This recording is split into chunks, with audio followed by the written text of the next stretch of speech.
No nanny could stand the Millionaire's twins until she came along and said something that changed everything. Subscribe and write where you're watching this video from. The house was immaculate, almost sterile in its perfection, perched high above the city like a monument to wealth and control. Its polished marble floors reflected the light of crystal chandeliers, and every piece of furniture looked as if it belonged in a showroom rather than a home. Yet, despite its grandeur, there was no warmth within its walls, no hum of life, no trace of the chaos or comfort one might expect in a place where two children lived. For Alexander, it was not a home but a fortress, a place to retreat into silence and distance. Since his wife had died 2 years ago, the rooms had become increasingly quiet, save for the raucous sounds of his twins, which seemed only to underline how empty everything else was. Ethan and Sophia, both 6 years old, were whirlwinds of energy. They tore through the hallways with shrieks of laughter that were never quite joyful, their games ending as often in tears and tantrums as they did in giggles. They painted on the walls, dismantled their toys just to see what was inside, and often turned their meals into elaborate messes that left the staff groaning in frustration.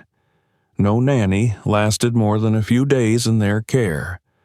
One had stormed out, red-faced and shouting that she had never met such impossible children. Another had burst into tears mid-breakfast after Sophia had emptied an entire pitcher of juice over her lap in retaliation for a scolding. There had even been one who lasted just 2 hours before begging to leave, saying she had never been so humiliated in her life.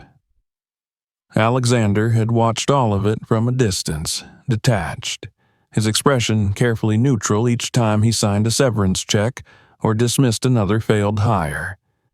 He had never been good at handling the children, not even when his wife, Emily, had been alive.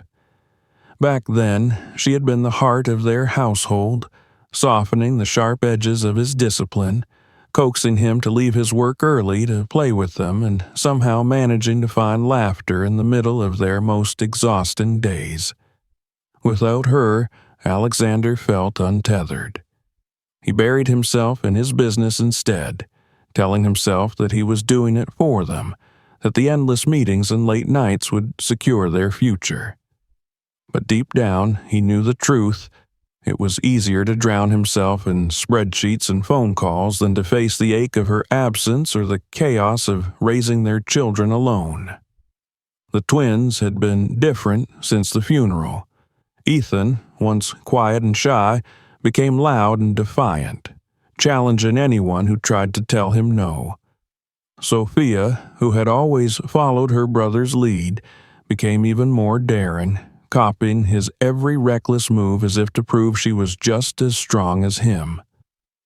The staff whispered about their antics, about how wild they were, but Alexander knew it was more than mischief. They were hurting, just as he was. He saw it in Sophia's eyes when she clutched her stuffed rabbit too tightly, or in Ethan's temper tantrums that left him screaming on the floor until he was hoarse. They didn't know how to say they missed her, so instead they screamed it in the only way they could, through noise, through destruction, through driving away anyone who tried to come close. That morning had begun, like so many others, with a cacophony of shouting from the nursery. Sophia had locked herself in the bathroom, refusing to come out, while Ethan banged on the door, demanding she return his favorite toy car. Their argument had spiraled so loudly that the last nanny, an exhausted woman named Helen, had finally thrown up her hands and declared she was done. Alexander had barely looked up from his coffee as she stormed past him, muttering about how she hadn't signed up for this kind of madness. He had watched her go without protest, then returned to the emails glowing on his tablet, pretending the shrieks upstairs didn't dig into his chest like nails. By midday, the house manager, a brisk and perpetually severe woman named Mrs. Whitaker, had cornered him in his study. She stood rigidly, her hands clasped in front of her like a soldier delivering bad news. "Mr. Drake," she began, her voice clipped, "this cannot go on. We've gone through 4 nannies in 2 months. The agencies are running out of candidates. The children need structure, and you cannot provide it while you're at the office 12 hours a day." He leaned back in his chair, rubbing his temples. "Hire another one," he said, his tone flat. "We've tried," she replied, "and we will try again. But you need to understand that no one will stay if those children continue like this. They are testing every boundary. They need stability, sir. They need more than rotating strangers." Alexander looked past her to the tall windows behind his desk, their curtains drawn back to reveal the sprawling view of the city. From up here, everything seemed orderly, distant, under control. It was easier to look at that than to meet her gaze and admit that he had no idea what he was doing. "Then find someone who can handle them," he said finally, his voice quiet but firm. "I don't care what it costs." Mrs. Whitaker sighed but said nothing further. She left the study with the efficiency of someone long accustomed to carrying out his commands, her heels clicking sharply on the polished floor. When the door shut behind her, Alexander sat there for a long moment, staring at nothing. He thought of Emily then, as he so often did when the house felt especially empty. She had been his opposite in so many ways: warm where he was reserved, spontaneous where he was methodical. When she laughed, the whole room seemed to brighten. He could still picture her standing barefoot in the kitchen, hair tied back messily, holding one of the twins in her arms while the other clung to her leg, the 3 of them grinning up at him when he came home from work late. Those moments had been fleeting even then, but now they haunted him. He missed her laughter most of all. Upstairs, the sound of running feet echoed, followed by the crash of something heavy hitting the floor. A shout of pain rang out, then silence. Alexander pushed himself out of his chair and hurried up the grand staircase 2 steps at a time. He found Ethan sitting on the floor, rubbing his knee, a toppled lamp beside him. Sophia stood nearby, clutching the toy car triumphantly, her face smeared with chocolate she must have stolen from the pantry. He crouched down, not sure what to say. "Are you hurt?" he asked finally.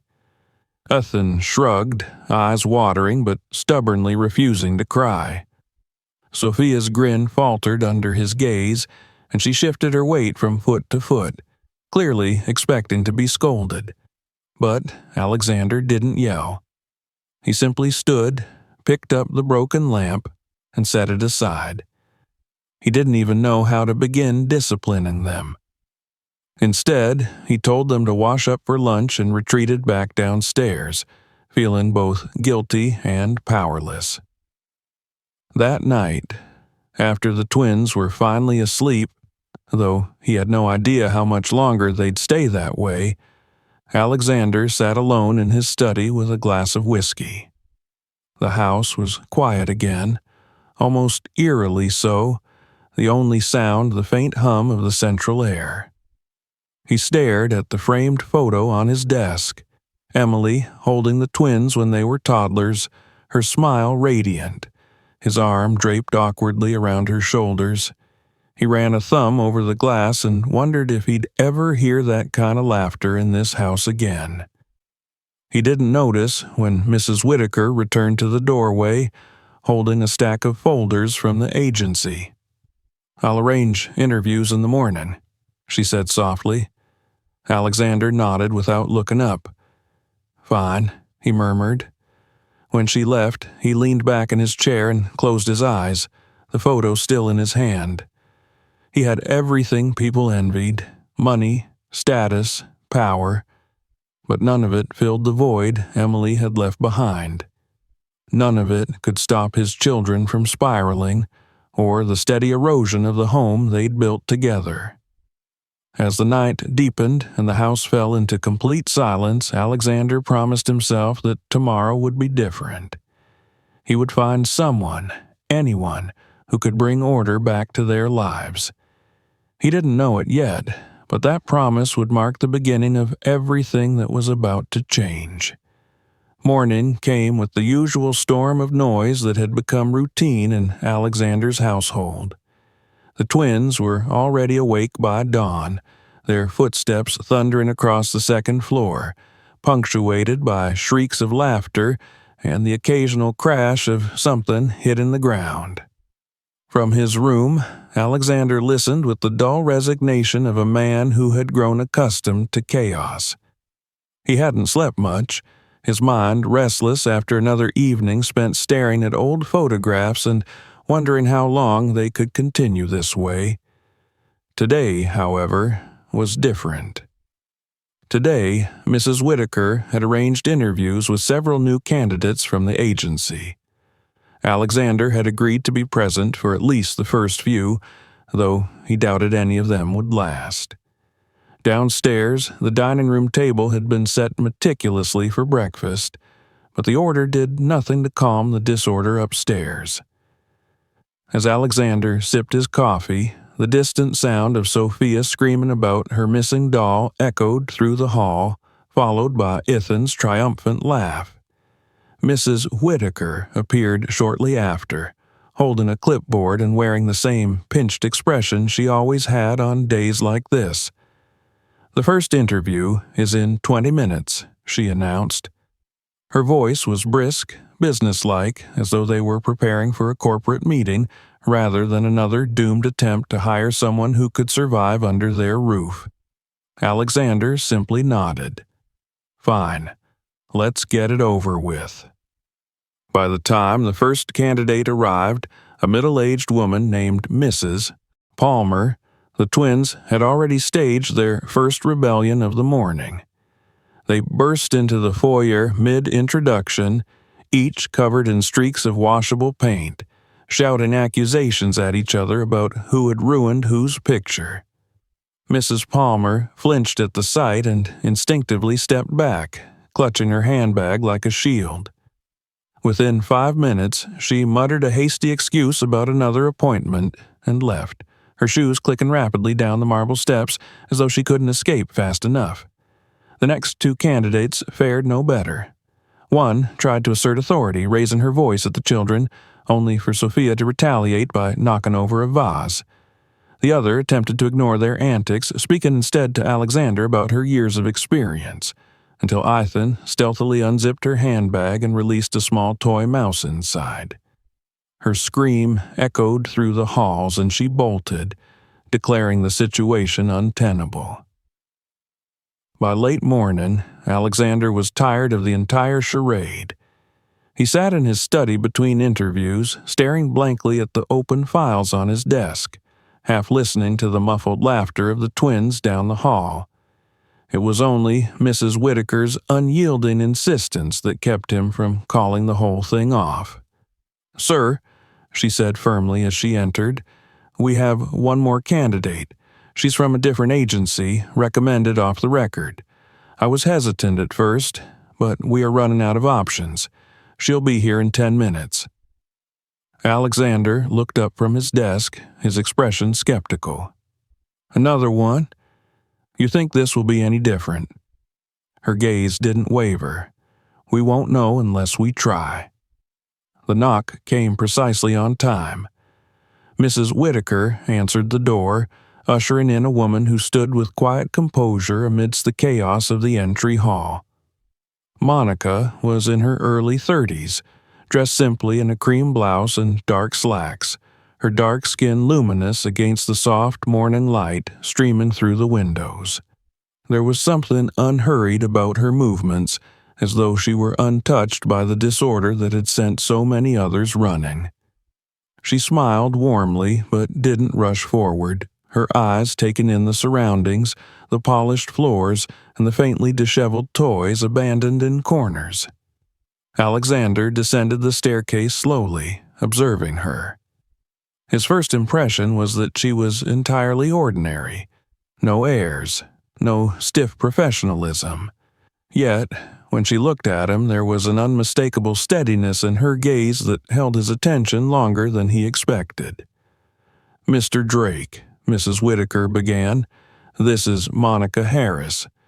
She has prior experience with childcare, though her background is somewhat unconventional." Unconventional. That word made Alexander raise an eyebrow. He didn't ask further, not yet. Instead, he gestured for them to proceed into the drawing room, where interviews had been held countless times before. The twins, drawn by curiosity, appeared on the stairs. They peered between the banisters, whispering to each other in what they thought were secretive tones. When Sophia dropped her doll with a loud clatter, Monica looked up toward the sound but didn't flinch. She simply smiled, lifting a hand in a casual wave. "Hello," she said softly. Sophia blinked. Ethan narrowed his eyes. They had seen nannies before, some overly sweet, others harsh and barking orders, but none of them greeted them like that, without demand or judgment. For reasons neither of them could explain, they didn't immediately run or yell. They just stared back. Alexander noticed this too. He folded his arms, studying the interaction. Usually, within seconds of a new arrival, the twins would unleash their full arsenal of chaos, but now they seemed hesitant, almost wary. The interview itself was brief. Monica spoke with calm confidence, describing her years working in early education in private homes. She didn't oversell herself, nor did she fawn over Alexander as some candidates had. When Mrs. Whitaker pressed her with the usual warnings, difficult children, long hours, strict household rules, Monica only nodded. "I understand," she replied simply. Alexander asked her one question. "Do you think you can handle them?" He tilted his head toward the landing where the twins still lingered, whispering and watching. Monica's smile deepened, not mocking, not overconfident, just assured. "Yes," she said, "children act out when they feel unheard. I know how to listen." It was such a simple answer, but it lingered in the room like a challenge. By afternoon, Alexander gave his reluctant approval. He told himself it was only temporary, another trial like all the rest. He didn't expect her to last any longer than the others. As he returned to his office to prepare for a conference call, he glanced back once at Monica. She was standing at the base of the stairs now, her eyes on the twins.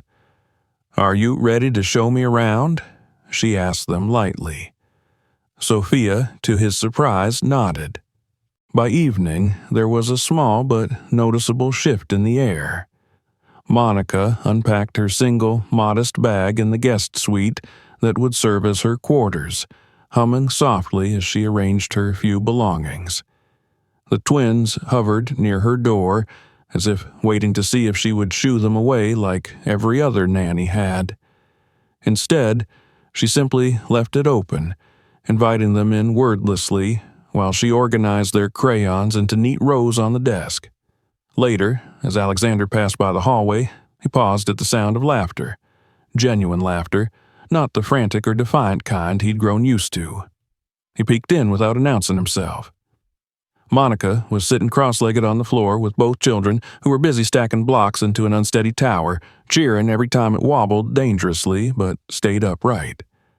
For a moment, Alexander just stood there, unseen, listening. It was the first time in months the house didn't feel suffocating. He turned away quietly, unsure what to make of it. When night fell, he retired to his room and sat on the edge of his bed, staring out the window at the city lights in the distance. He told himself not to hope, not to read too much into one evening. Still, when the sound of soft laughter floated up from the children's rooms, a peaceful, contented sound he hadn't heard in what felt like forever, He felt something stir inside him that he hadn't felt in years. Something was different. And this time it didn't feel like it would break so easily. The morning light streamed through the tall windows of the Drake household, spilling over the polished floors and high ceilings. It was a quiet dawn, the kind that usually marked the start of another chaotic day. Yet there was something subtly different in the air. Alexander rose early, as he always did, but for the first time in months he noticed that the house didn't feel quite as heavy. There was no immediate shouting from upstairs, no sound of running feet or slamming doors. Instead, there was a faint murmur of voices, low and even, punctuated by the occasional giggle. He followed the sound to the kitchen, half expecting to find disaster. Instead, he paused in the doorway, momentarily taken aback. Monica was already there, her sleeves rolled up, standing at the counter with Sophia perched on a stool beside her, and Ethan crouched on the floor, watching intently. The smell of warm batter and fruit filled the air. She was letting them help make breakfast, guiding their small hands as they stirred ingredients in mismatched bowls. Flour dusted the counter, streaked faintly across Sophia's cheek, but neither child seemed to care. Alexander leaned against the frame, unnoticed for a moment, observing. He wasn't sure what startled him more, that they were calmly engaged, or that they were laughing, real, unguarded laughter that didn't sound like mischief or defiance. Monica looked up and spotted him. "Good morning," she said with a simple smile, not pausing in her work. "We're making pancakes." Sophia twisted in her seat, grinning, "with chocolate chips." "Only because Ethan asked nicely," Monica added, giving the boy a small nod of approval. Alexander raised an eyebrow. He had seen countless mornings devolve into chaos before the children had even made it downstairs. And yet, here they were, quiet and focused, listening to instructions as if this was perfectly normal. He didn't quite know what to say. By the time the pancakes were ready, the table was set, not by Mrs. Whitaker, as it usually was, but by the twins themselves. Monica had turned it into a game, assigning them missions to place utensils and napkins without dropping anything. Their excitement over something so small seemed to puzzle Alexander, but he said nothing, simply taking his place at the head of the table. He noticed how easily Monica moved between them, serving food with practiced ease, answering their chatter without missing a beat. After breakfast, instead of scattering into separate rooms or starting another argument, the twins stayed with her. She led them into the den, pulling out colored paper and markers, encouraging them to create tickets for a pretend puppet show. Sophia eagerly sketched stars and hearts, while Ethan concentrated on making messy but determined letters. Alexander, watching from the doorway with his coffee in hand, saw their attention fixed entirely on the task. There was no shouting, no tantrums, only a steady hum of activity. He retreated quietly to his study, unsettled but oddly relieved. His work held less of his focus than usual. Every so often he glanced toward the door, listening for the inevitable outburst that never came. Instead, bursts of laughter floated down the hall. When he finally stepped out again, he found Monica on the floor of the playroom, surrounded by a tower of blocks and scattered plush toys. Sophia was draped across her lap, listening to her read a story in a lively voice, while Ethan tried to balance a toy car precariously atop the growing block structure. The sight froze Alexander in place. It wasn't that the room was tidy. If anything, it was more cluttered than before, but the energy was different. It wasn't destructive. It was alive in a way he hadn't seen since Emily had passed. Later that afternoon, Monica took the twins out into the garden. Alexander followed at a distance, unnoticed, his footsteps quiet on the gravel path. He watched from the veranda as they ran across the grass, chasing each other while Monica encouraged them, clapping softly when Ethan somersaulted clumsily and popped back up grinning. Sophia's laugh rang out bright and free, a sound he hadn't realized he missed until he heard it again. For months, the garden had gone unused, its manicured hedges standing in silent rows, the flowers meticulously trimmed but untouched. Now it was alive again, filled with movement and sound. Monica didn't hover nervously the way past Nanny's had. She let them run, guiding them only when they needed it, offering reassurance instead of reprimands. At dinner that night, the shift was undeniable. The children sat through the meal without a single shouting match. They told him about the day in overlapping voices, how Ethan had built the tallest tower in the world, and how Sophia had almost caught a butterfly, but it flew away. Monica listened patiently, laughing at their exaggerations, gently coaxing details from them with questions. For the first time in months, Alexander didn't feel like an outsider at his own table. After the meal, when the twins were ready for bed, he lingered near the hallway as Monica tucked them in. She read to them softly, her voice carrying just enough for him to hear the cadence of the story, the rhythm soothing and warm. He saw how Sophia clutched her hand, how Ethan rested his head against her arm. There was trust in that simple closeness, something his children rarely gave so freely. When she kissed their foreheads and turned off the lamp, they drifted to sleep without protest. Alexander remained outside their door for a long moment after she closed it. He hadn't realized how accustomed he'd grown to the nightly battles, pleas for more stories, refusals to settle down, arguments that stretched late into the evening. Now there was only silence, the peaceful kind, and he felt strangely unmoored by it. Downstairs, Monica was tidying the living room, stacking books neatly and folding a blanket draped across the couch. Alexander entered quietly, watching her for a moment before speaking. They were calm tonight, he said. It wasn't really a question, but it carried the weight of one. She looked up, smiling faintly. Children like boundaries, she said simply, but they also need to feel safe. Once they do, everything else comes easier. He didn't reply right away. Instead, he studied her, wondering how she made it seem so effortless. Every other nanny had approached the twins with force, rules barked like orders, punishments meted out swiftly. Monica was different. She didn't shout, she didn't force, she simply guided. And somehow it worked. That night, long after she retired to her room, Alexander found himself wandering through the halls. The house felt different, subtly but unmistakably. It wasn't quieter exactly. The children's laughter still echoed faintly in his mind, but it no longer carried the sharpness of unrest. For the first time since Emily's death, it felt less like an empty monument and more like a home.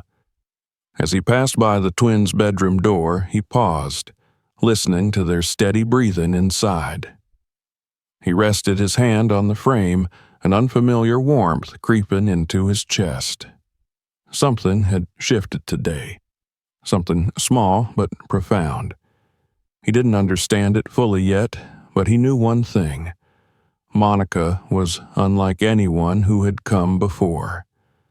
And for the first time in what felt like forever, Alexander allowed himself to wonder if maybe, just maybe, this time would be different.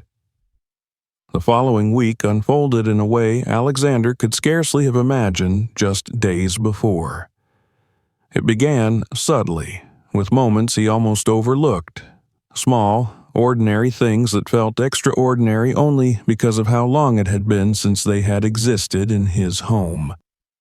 The house was no longer defined by silence or chaos, but by a new rhythm that seemed to flow naturally around Monica's presence. Her voice, calm and steady, became a constant anchor for the twins. Their laughter filled the halls again, not sharp or wild, but warm and playful, blending with the faint hum of music that drifted from the kitchen when Monica cooked. On Tuesday morning, Alexander came downstairs earlier than usual and found the twins at the kitchen island, busily pressing cookie cutters into pieces of bread to make sandwiches shaped like stars and animals. Monica guided them with ease, her sleeves rolled up, a kitchen towel slung over her shoulder. The smell of toasting bread and fresh fruit filled the air, mingling with the sound of Sophia's delighted squeals as she held up a crooked star sandwich for approval. Ethan laughed in triumph when his attempt actually resembled a bear. Alexander lingered in the doorway longer than he intended, observing the scene. He remembered mornings before Emily passed away, messy breakfast filled with chatter and sticky fingers tugging at his sleeves. It was different now, but the memory of that warmth brushed against him in a way that felt both comforting and painful. Monica caught his gaze from across the room and smiled without interrupting her rhythm. Later that afternoon, Monica decided to take the twins outside, coaxing them into the garden with promises of a treasure hunt. Alexander watched from the veranda as she handed them handwritten clues folded into little envelopes. Ethan charged forward first, sprinting toward a rose bush to find the next hint, while Sophia giggled and chased after him, waving her paper triumphantly. Monica followed at a leisurely pace, clapping when they solved each clue, encouraging them without controlling the game. They darted between the hedges, voices ringing through the open air while she patiently knelt beside them to help read the last note that led them to a small tin box tucked near the base of a tree. Inside were candies and 2 new storybooks. The children's joy was infectious, even from a distance. By dinner, Alexander could already see the difference in them. The table, once a battleground of spilled food and tantrums, had transformed into something else entirely.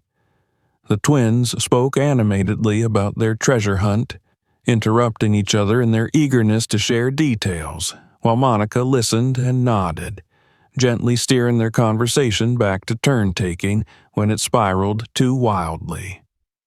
Alexander found himself listening as well, smiling faintly into his wineglass.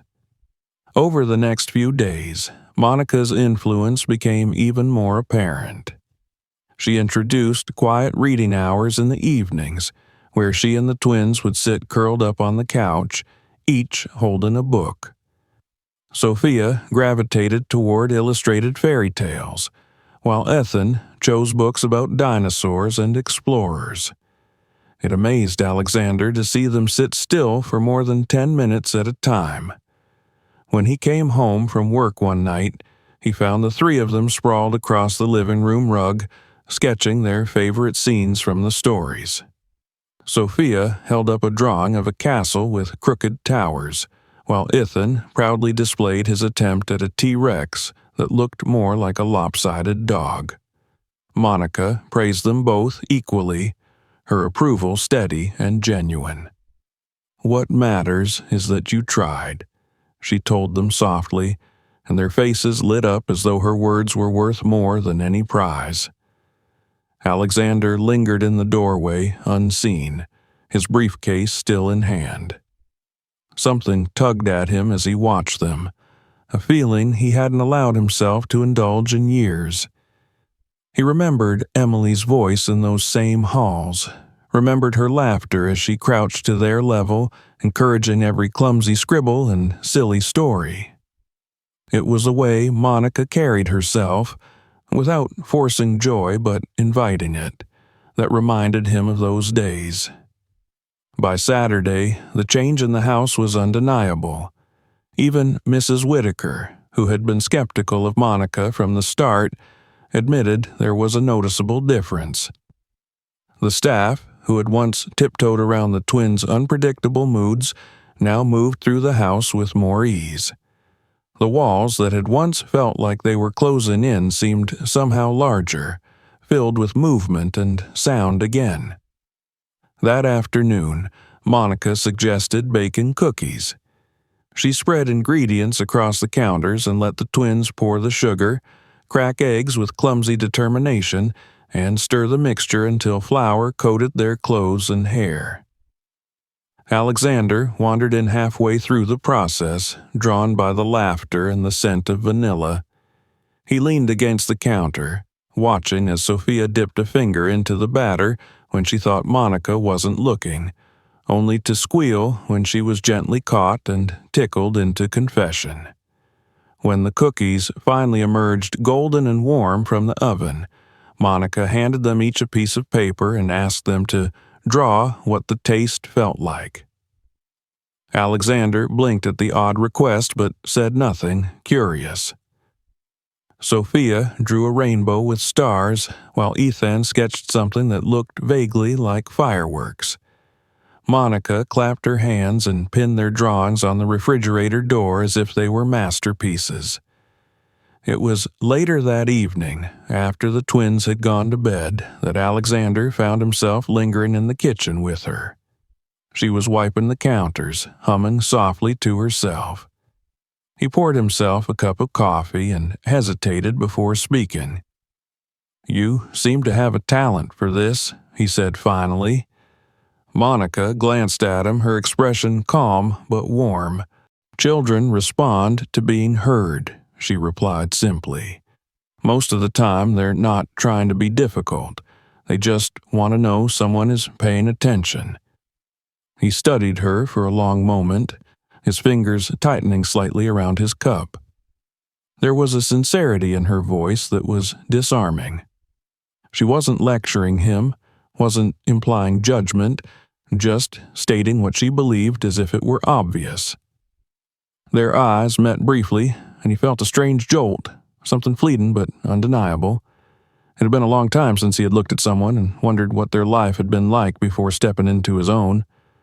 As the night deepened and the house fell quiet, Alexander walked the halls once more. The changes Monica brought were everywhere. The small drawings pinned up by the twins, the faint scent of cookies still lingering in the air, the low hum of peace that hadn't existed there in years. He paused outside the twins' bedroom, listening to their steady breathing, then glanced down the hall toward Monica's door, slightly ajar with a sliver of warm light spilling out. Something in him shifted then, a sense that what was happening in his home was more than temporary, more than just another fleeting attempt to impose order. It felt real, lasting, like the slow reawakening of a part of him he had buried with his grief. And though he couldn't quite name it yet, he knew this was only the beginning. The next few days passed in an almost surreal rhythm. The house, once defined by its cold grandeur and constant disarray, now carried the warmth of something Alexander hadn't dared to hope for, a home that felt alive again. Each morning, he awoke to the sound of soft laughter coming from the kitchen, the faint clinking of dishes, and Monica's low, steady voice guiding the twins through their breakfast rituals. The quiet dread that used to sit in his chest at the start of every day had begun to fade, replaced by something gentler, though he still resisted admitting what it was.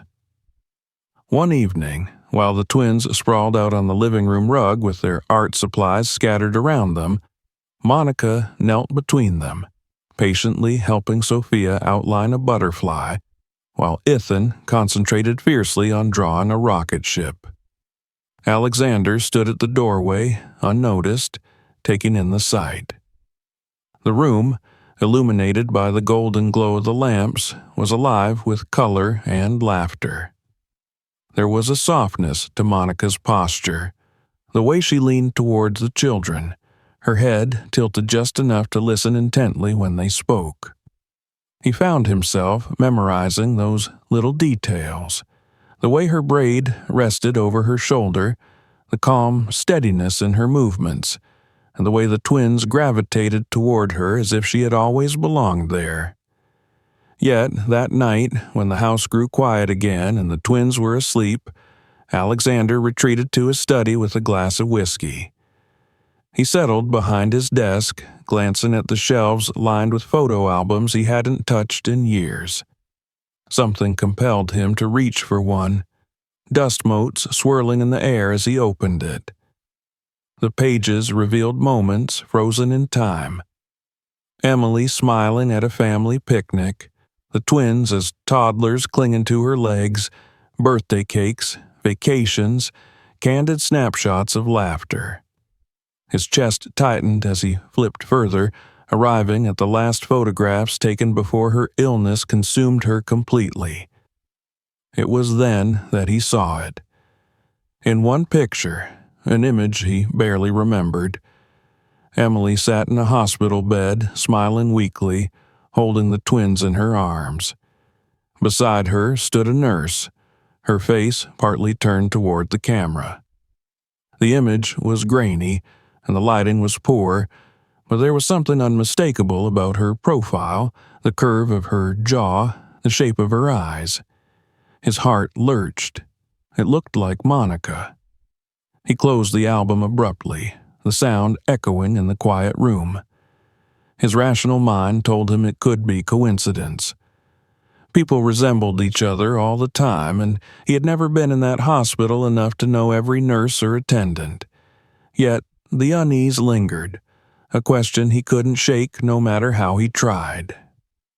The next day, Alexander found himself observing Monica more closely than before, though he tried to do so discreetly. At breakfast, he noticed how she prepared Sophia's plate exactly the way Emily used to, cutting toast into triangles, spreading jam evenly to the edges. He told himself it was simply common sense, but the familiarity unsettled him. Later, when the twins begged Monica to read their favorite bedtime story, he lingered outside their door, listening to the cadence of her voice. It was calm and measured, different from Emily's, yet it stirred something buried deep inside him as though he were standing on the edge of a memory he couldn't fully grasp. Even Mrs. Whitaker seemed to sense his growing distraction. She approached him in his study late that evening, her expression cautious. "Sir," she began carefully, "I've noticed you've been watching her more closely." He set down his pen and met her gaze. "She's done wonders with the children," he said, his voice deliberately neutral. "That she has," Mrs. Whitaker agreed, though there was a trace of something else in her tone. Concern, perhaps, or curiosity. But it's unusual. No one has ever managed to settle them so quickly. It's almost as if she already knows them. Her words mirrored his own unspoken thoughts. He dismissed her with a curt nod, but once she left, he sat back in his chair, staring at nothing. Meanwhile, Monica remained unchanged in her demeanor. She continued to guide the twins with gentle patience, never raising her voice, never faltering. If she noticed Alexander's watchful gaze or the subtle tension in his posture, she didn't let on. That night, long after everyone else had gone to bed, Alexander left his study again and wandered the quiet halls. He found himself near the kitchen and froze when he saw a faint light spilling from under the door. Pushing it open silently, he saw Monica standing at the counter in her nightclothes, her hair loose around her shoulders. She didn't see him at first. She was holding something small and metallic in her hands, a tin box, worn and faded. She opened it carefully, and he glimpsed what was inside: a few old photographs and what looked like a sealed envelope. Before he could say anything, she closed the box quickly and tucked it back into her bag. When she turned and saw him in the doorway, she startled slightly, but composed herself. "I didn't mean to disturb you," Alexander said, his voice lower than usual.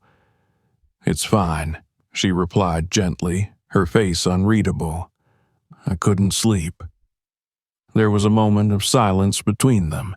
He wanted to ask about the box, about the photographs, about why her face in that old hospital picture haunted him, but he didn't.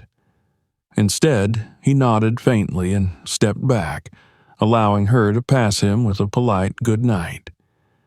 When she disappeared down the hall, Alexander stood alone in the kitchen, staring at the place where she had been. The unease in his chest deepened, but alongside it was something else, a strange pull he didn't understand, one that made it harder to separate curiosity from something more personal. The following morning, everything seemed normal again. The twins woke early, their laughter echoing down the halls as they ran to find Monica. Alexander sat at the breakfast table, distracted, his coffee growing cold. He watched her move through the kitchen, guiding the children through their morning routine, her voice steady and reassuring. There was nothing outwardly unusual, nothing that gave him any answers. Yet the feeling persisted, a quiet certainty that Monica carried something with her, some piece of the past she hadn't shared. That evening, after the children were asleep, Alexander sat alone in his study again, the photograph from the album spread before him. He traced the faint outline of the nurse in the background, his brow furrowed. If it truly was her, what did it mean? Why had she never mentioned it? And why did he feel, despite his better judgment, that the answer was tied to the way she had fit so seamlessly into their lives, as though she were always meant to be there? He poured himself another drink but didn't touch it. Outside the study window, the night pressed in, quiet and heavy, while the house around him held its breath, waiting for the truth he wasn't sure he was ready to face. The tension that had begun to coil in Alexander's chest only deepened over the following days. He tried to maintain a sense of normalcy, but his mind kept circling back to that grainy photograph, the glimpse of the nurse who looked so much like Monica, and the sight of her standing alone in the kitchen that night, holding that tin box as though it contained the weight of her entire life. Every time he passed her in the halls or watched her with the children, the questions gnawed at him silently. Was it really her? And if it was, why hadn't she said anything? He told himself he needed proof before confronting her. So he observed, quietly but intently. He noted how she seemed to know instinctively which stories soothed the twins, how she could anticipate their moods before even they could voice them, how she often glanced at Alexander with a peculiar kind of familiarity, as if she understood more about his grief than he'd ever shared aloud. It wasn't simply her patience or skill. There was something deeper, something rooted in knowing. On the third evening of his silent questioning, after the twins had gone to bed and Monica had retreated to her room, Alexander lingered in the study. He opened the photograph again and stared at it for what felt like hours. Finally, as though driven by something beyond reason, he rose and went to find her. He knocked lightly at her door. For a moment, there was no answer, and he wondered if she'd already fallen asleep. Ethan tried to balance a toy car precariously atop the growing block structure. The sight froze Alexander in place. It wasn't that the room was tidy. If anything, it was more cluttered than before, but the energy was different. It wasn't destructive. It was alive in a way he hadn't seen since Emily had passed. Later that afternoon, Monica took the twins out into the garden. Alexander followed at a distance, unnoticed, his footsteps quiet on the gravel path. He watched from the veranda as they ran across the grass, chasing each other while Monica encouraged them, clapping softly when Ethan somersaulted clumsily and popped back up grinning. Sophia's laugh rang out bright and free, a sound he hadn't realized he missed until he heard it again. For months, the garden had gone unused, its manicured hedges standing in silent rows, the flowers meticulously trimmed but untouched. Now it was alive again, filled with movement and sound. Monica didn't hover nervously the way past Nanny's had.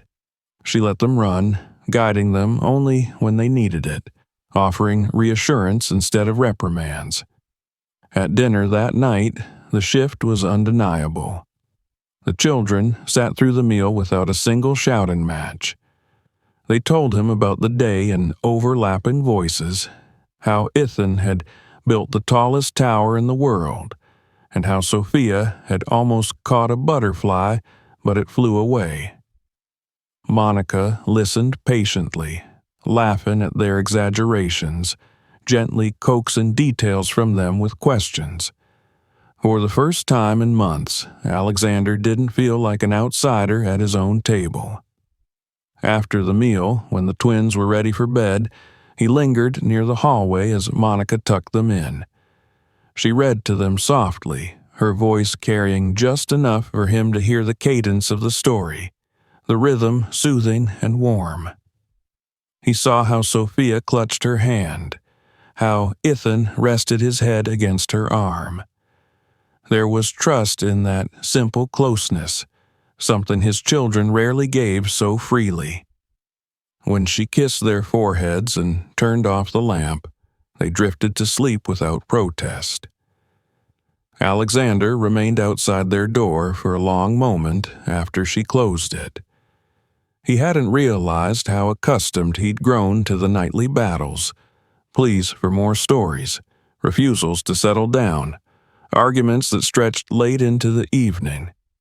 Now there was only silence, the peaceful kind, and he felt strangely unmoored by it.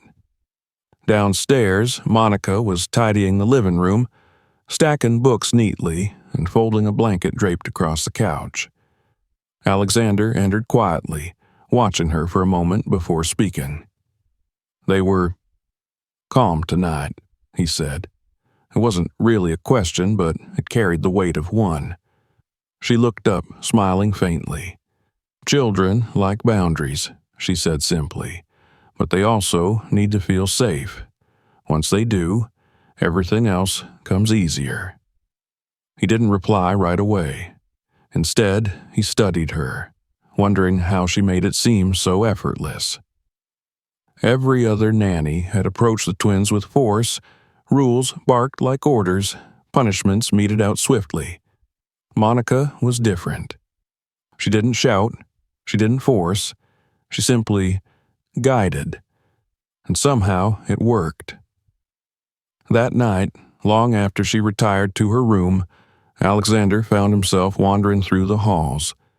The house felt different, subtly but unmistakably. It wasn't quieter exactly. The children's laughter still echoed faintly in his mind, but it no longer carried the sharpness of unrest. For the first time since Emily's death, it felt less like an empty monument and more like a home. As he passed by the twins' bedroom door, he paused, listening to their steady breathing inside. He rested his hand on the frame, an unfamiliar warmth creeping into his chest. Something had shifted today. Something small but profound. He didn't understand it fully yet, but he knew one thing. Monica was unlike anyone who had come before. And for the first time in what felt like forever, Alexander allowed himself to wonder if maybe, just maybe, this time would be different. The following week unfolded in a way Alexander could scarcely have imagined just days before. It began subtly, with moments he almost overlooked, small, ordinary things that felt extraordinary only because of how long it had been since they had existed in his home. The house was no longer defined by silence or chaos, but by a new rhythm that seemed to flow naturally around Monica's presence. Her voice, calm and steady, became a constant anchor for the twins. Their laughter filled the halls again, not sharp or wild, but warm and playful, blending with the faint hum of music that drifted from the kitchen when Monica cooked. On Tuesday morning, Alexander came downstairs earlier than usual and found the twins at the kitchen island, busily pressing cookie cutters into pieces of bread to make sandwiches shaped like stars and animals. Monica guided them with ease, her sleeves rolled up, a kitchen towel slung over her shoulder. Then the door opened, and there she was, wearing a simple cardigan over her nightclothes, her expression calm but tinged with surprise. "Mr. Drake," she said softly, keeping her voice low so as not to wake the children. "Is everything all right?" He hesitated, then stepped closer, lowering his voice. "I need to ask you something," he said, his tone quieter than he intended. "Were you at St. Jude's Hospital 2 years ago, when my wife was there?" The question hung in the air like a held breath. For a long moment, Monica didn't speak. Then she looked down, her hands clasping gently in front of her, and nodded once. "Yes," she said finally. "I was." Alexander felt something tighten in his chest. "Why didn't you tell me?" Her gaze met his then, steady but somber. "Because it wasn't about me," she replied, "and I didn't know if it would help or hurt you to know." He stared at her, torn between confusion and something deeper he couldn't yet name. "You knew Emily?" Monica's lips curved into the faintest, saddest smile. "Yes," she said softly. "I was one of the nurses assigned to her care in her final weeks. She talked about you often, about the twins. She loved you all more than anything." The room seemed to tilt around him. He stepped back slightly, his breath catching. "Why are you here, Monica?" Her expression softened further, and she reached into her cardigan pocket. When her hand emerged, it held the tin box he had seen before.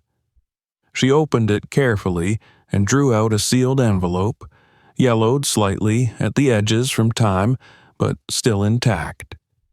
She held it out to him with both hands. "She asked me to give this to you," Monica said. "I was supposed to deliver it after she passed, but the hospital closed shortly afterward, and I lost track of you. When I saw the posting for a nanny in your home, I knew it was my chance to fulfill my promise." Alexander took the envelope with trembling fingers. His name was written across the front in Emily's handwriting, the loops and curves of each letter achingly familiar. He hadn't seen her writing in so long that it almost felt like touching a ghost. His throat tightened as he stared at it, unable to speak for a long moment. Monica's voice was gentle when she continued. "She wanted you to have this when you were ready. And when I came here and saw you with the children, I think she knew you'd need it now more than ever." He swallowed hard, then glanced up at her. Did she know you'd come here?" Monica shook her head. "No, she couldn't have known, but she asked me to make sure her family would be all right, that someone would help if she couldn't. I didn't know it would be me, not until I walked through your door and saw the two of them standing there." Silence settled between them then, thick and heavy with the weight of memory. Alexander clutched the envelope in his hand and nodded, his voice rough. "Thank you," he managed. He returned to his study alone, closing the door quietly behind him. For a long time he simply sat there, staring at the envelope. His fingers traced over Emily's handwriting again and again, as though afraid that opening it might somehow erase her presence. Finally, he drew a sharp breath and broke the seal. Inside was a single page written in her careful hand. He read it slowly, each word sinking deep into him. "My love," it began, and already his eyes stung. If you're reading this, I am gone. I wish more than anything that I could have stayed with you and the children. But I need you to promise me something. Don't lose yourself in grief. The twins need their father whole, not a shadow of the man you were. Let someone help you, even if it feels impossible. Let the house be full of laughter again, and when the time comes, don't be afraid to live, truly live, even without me. I want you to remember me with joy, not pain. Please, for them and for yourself. By the time he reached the end, tears blurred the ink. He pressed the page against his chest, closing his eyes as the ache he had buried so deeply finally surged forward, raw and unrestrained. It wasn't just sorrow. It was a strange, aching relief, as if her voice had reached across time to remind him that it was all right to let go. Hours passed before he finally folded the letter carefully and placed it back in its envelope. When he emerged from the study, the house was quiet and still, but it no longer felt suffocating. For the first time in years, he felt a faint lightness in his chest, fragile but undeniable. He walked down the hall toward the twins' room, pausing to glance inside. They slept peacefully, their faces relaxed and untroubled in the glow of the nightlight. Then his gaze shifted toward Monica's door, slightly ajar as it had been the night before. He stood there for a long moment, feeling the weight of what had passed between them, of the letter that now bridged his past and present. He didn't knock, not yet, but he knew, deep in his chest, that something had shifted irrevocably. Emily's words echoed in his mind. Let someone help you, let the house be full of laughter again. And for the first time he allowed himself to believe that maybe he could. Morning came softly, as though the world itself understood something had shifted. Alexander awoke before the sun fully rose, his thoughts still lingering on the letter he had read over and over in the quiet hours of the night. Emily's words echoed in his mind with a gentle persistence, urging him forward in ways he had resisted for so long. He dressed slowly, his movements unhurried, and descended the stairs to find the kitchen already alive with sound. Monica stood at the stove, stirring a pan of scrambled eggs while humming a tune so faint it barely rose above the sizzle. Sophia sat at the table with her hair in a crooked braid Monica must have done herself, drawing a picture of flowers with colored pencils scattered around her. Ethan was perched on a stool by the counter, swinging his legs as he buttered a piece of toast with far more focus than precision, smearing it unevenly to the edges. It was a scene so ordinary, yet so filled with warmth, that Alexander paused at the threshold and simply watched. Sophia noticed him first. She squealed and leapt from her chair, racing to him and wrapping her arms around his legs with unrestrained joy. "Daddy, Monica said we're having breakfast in the garden today," she announced, her voice bubbling with excitement. "Is that so?" Alexander asked, glancing toward Monica. She turned to meet his gaze, offering a small smile that felt both shy and knowing. "I thought it might be nice," she said softly. "It's a beautiful morning." He nodded, feeling an unfamiliar ease settle in his chest. Together they carried plates, cups, and a carafe of juice out to the garden, where the early light painted everything in soft gold. The table had been set beneath the old oak tree at the far end of the lawn, the same tree where Emily once used to sit with the twins on blankets, pointing out cloud shapes and weaving stories from them. For a moment, Alexander hesitated, but the sight of his children bounding ahead, their laughter carrying through the air, steadied him. They ate outside, the scent of blooming roses mingling with the aroma of warm toast and eggs. Sophia chattered endlessly about a dream she'd had where she and Ethan sailed on a pirate ship, while Ethan insisted he had been the captain in that dream, not her.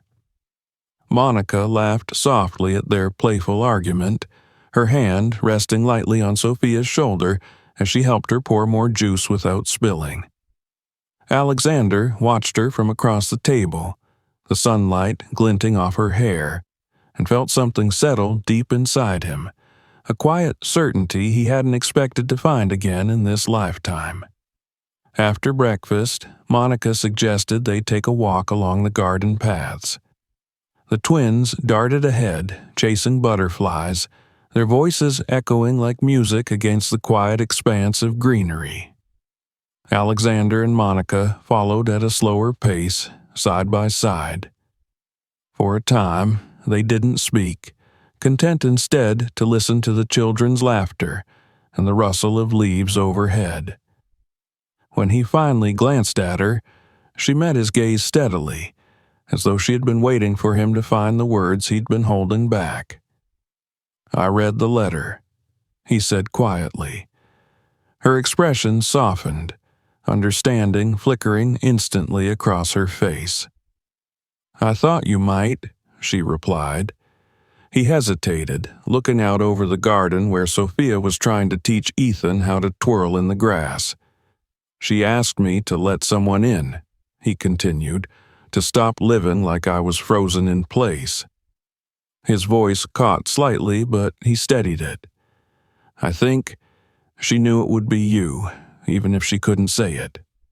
Monica's steps slowed and she turned to face him fully. "I didn't come here expecting this," she said softly. "I only wanted to help, to keep my promise to her." "And you did," Alexander murmured. "But you've done more than that. You've given them back their laughter. You've given me something I thought I'd lost forever." For a moment, silence hung between them, not heavy, but charged with something delicate, something new and unspoken. Monica lowered her gaze, but he reached out, his fingers brushing against her hand. She looked up then, meeting his eyes, and neither of them needed to say anything more.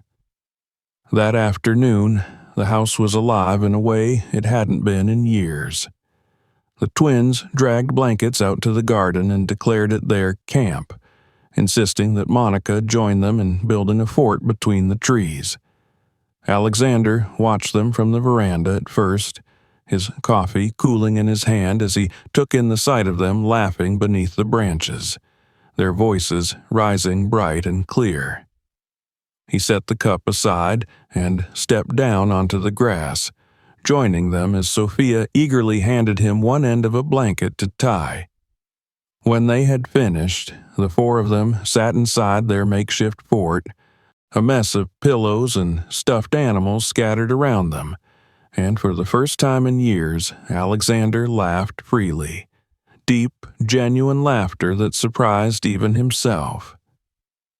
As the sun began to set, painting the sky in streaks of pink and orange, Monica gathered the twins and led them back inside. They were tired but happy, their cheeks flushed from hours of play. After helping them bathe and dress for bed, she read to them while Alexander lingered at the doorway. He listened as her voice carried through the room, soothing and warm, and saw how the twins nestled close against her without hesitation. When she finished the story and kissed their foreheads, they drifted off almost instantly, their faces peaceful. Outside the room, Alexander stopped her gently, his voice low so as not to wake the children. "Stay for a moment," he said, gesturing toward the balcony at the end of the hall. They stepped out together into the cool evening air. The garden below bathed in the glow of lanterns Mrs. Whitaker had lit earlier. From this vantage point, the house seemed different, less like a monument and more like a place that had finally come alive again. Alexander turned to Monica, his expression earnest. "I don't know what tomorrow looks like," he admitted quietly, "but I do know this. I don't want to face it without you." Her breath caught faintly, but she didn't look away. Instead, she reached for his hand, her fingers weaving through his in a gesture so natural it felt inevitable. The silence that followed was not the hollow kind that had haunted this house for so long, but a peaceful one, filled with unspoken understanding. Below them, the faint laughter of the twins stirred in their dreams, a sound that seemed to seal everything in place. That night, as Alexander finally turned in, he felt something he hadn't felt in years. The ache of loss was still there, but it no longer defined him. In its place was the quiet beginning of something new, a sense of hope, fragile but real, and the certainty that his home was no longer just a house of memories, but one of living, breathing love. And as dawn came again the next morning, it carried with it not just another day, but the first of many where laughter and warmth would no longer feel like strangers within those walls. If you enjoyed this story, make sure to subscribe and turn on notifications so you don't miss the next one. Check out our other videos for more stories like this, and share this video with friends who would love it too,